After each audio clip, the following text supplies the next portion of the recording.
Okay, we now need to add a design to our lamp. Okay, I'm just going to start off with a simple YouTube logo. So I'm going to measure out just of this end, just a couple of centimetres from this end, just to start marking off my isometric, my perspective shape. Okay, and give me some guidelines to produce my logo in. Okay. The accuracy of this doesn't have to be quite as much as obviously the markings. Okay, but we still want to be making sure that we get a reasonable sort of shape inside. Okay.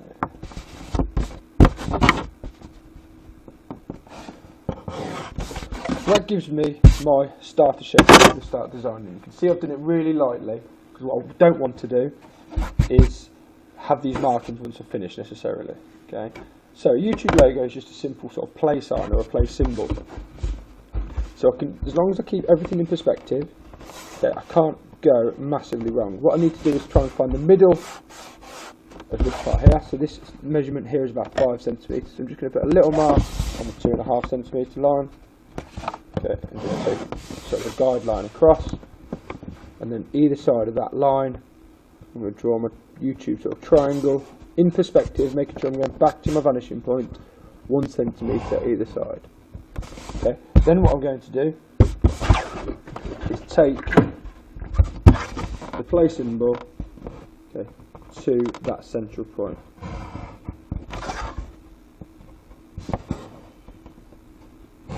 Okay, something like that. Okay, if I want to add some text underneath, which you might want to do, okay, again, just give yourself some guidelines, okay, that you might want to work inside. Okay, and you can add some text in here. Now, it's really important when adding text, okay, is to make sure we're staying in perspective. Okay, so all our letters need to be going back to here. So, for example, our Y, which might start here, okay, needs to be done in perspective.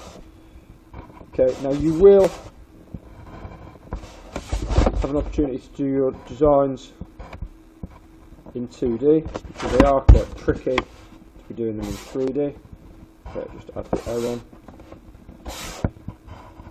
Okay.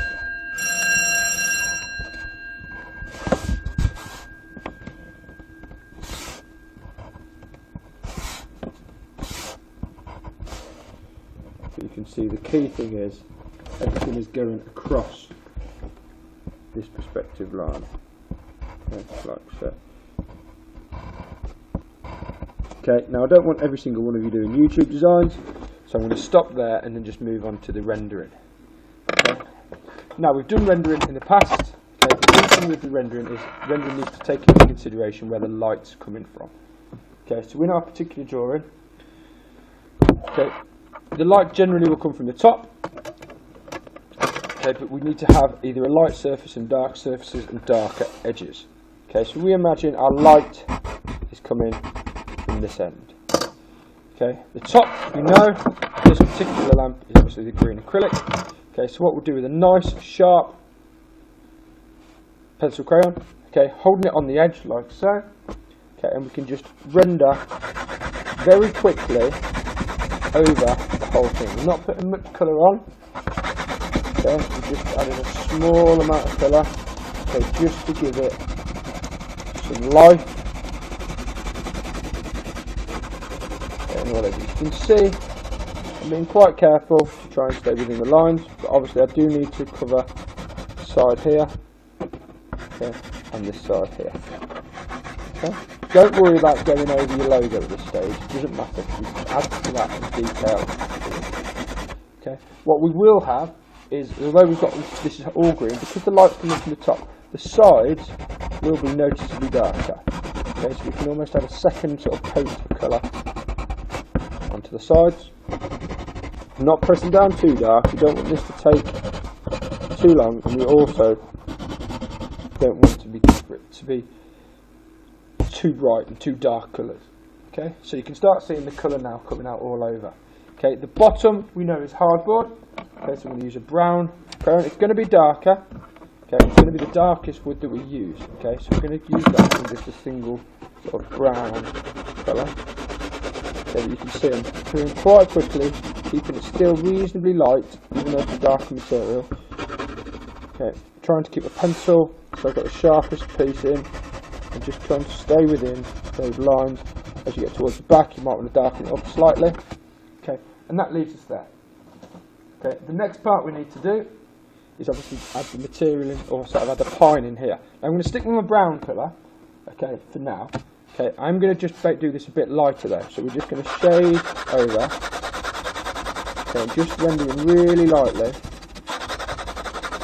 Okay, to show. Right, now what we don't want to be seeing is the lines. Okay, individual lines from your crayons going onto the wood.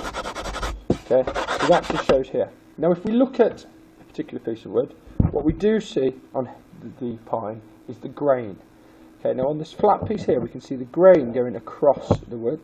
Okay, but on here it's called the end grain, which is coming down. So we really want to be showing that on here.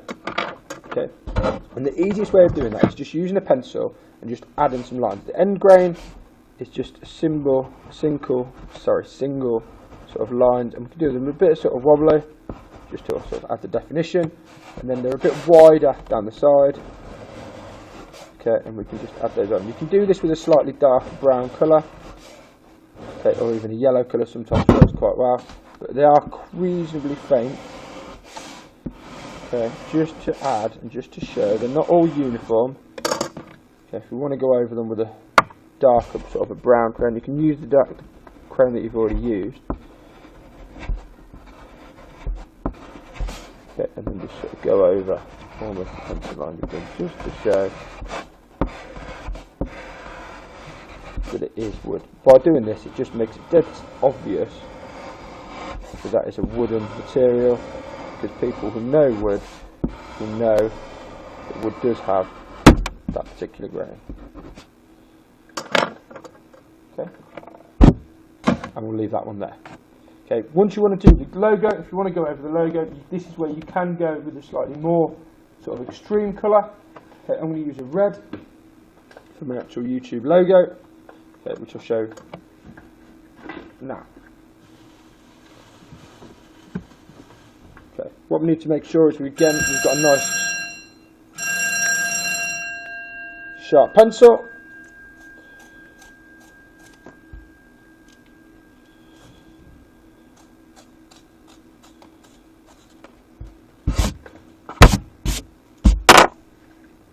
Okay, so we can do our logo. What we will do first is outline the logo details. Okay, we're going to do this. I'll just do this quickly freehand.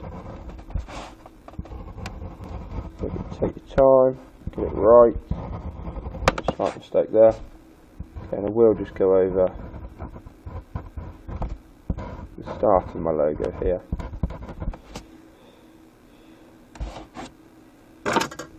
Okay, but this is the only time really where you're going to be using a heavy sort of colouring. Okay, obviously you need to go over what you've already done in the single colour. Okay, go over that bit. And that's it. What I am going to do also is just go over my actual logo, which I might want to put around here. So just kind of curve the edges slightly.